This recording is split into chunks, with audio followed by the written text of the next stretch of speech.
मतदान वाढवण्यासाठी उद्धव ठाकरेंना सुद्धा काही लोक भेटले असाही दावा राऊतांनी केलाय। विधानसभेवेळी या लोकांनी आमच्याशी संपर्क साधला होता आणि 60 ते 65 जागा जिंकून देऊ असाही दावा त्यांनी केला होता, असं संजय राऊत म्हणाले। काल माननीय शरद पवार यांनी सुद्धा जो एक महत्त्वाचा विषय मांडला की निवडणुकीपूर्वी त्यांना काही लोक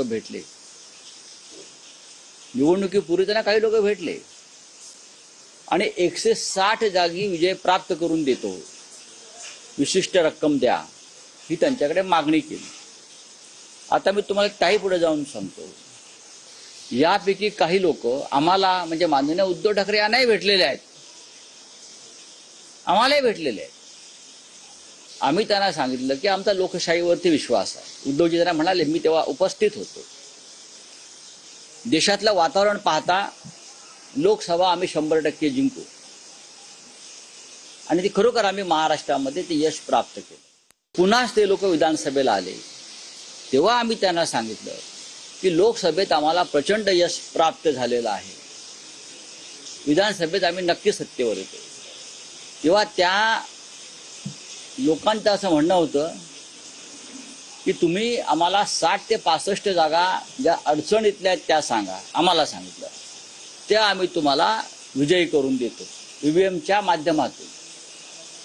आम्ही म्हटलं तशी आम्हाला आवश्यकता वाटत नाही, पण त्याने इतकंही सांगितलं तुम्हाला जरी आवश्यकता वाटत नसली तरी समोर जे सरकारमध्ये आहेत त्यांनी अशा प्रकारची योजना ईव्हीएमच्या माध्यमातून आणि मतदार याद्यांच्या माध्यमातून जे काम केलं आहे त्याच्यामुळे तुमचं अपयश आम्हाला दिसतंय, आम्ही तुम्हाला मदत करू शकतो। तरी आमचा विश्वास निवडणूक यंत्रणेवर होता, निवडणूक आयोगावर होता आणि लोकशाहीवर होता। दुर्दैवानं जे शरद पवार साहेब म्हणतात आणि जे उद्धव ठाकरे साहेबांना जी माणसं भेटली त्यांच्या बोलण्यात तथ्य असावं असं आता दिसतंय।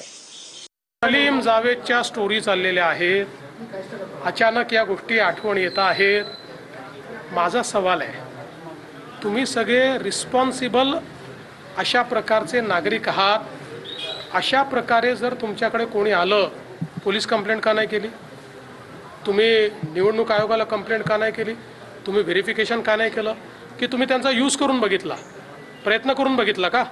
आता सांगताय, त्यामुळे मला असं वाटतं सलीम जावेदच्या स्टोरीज बंद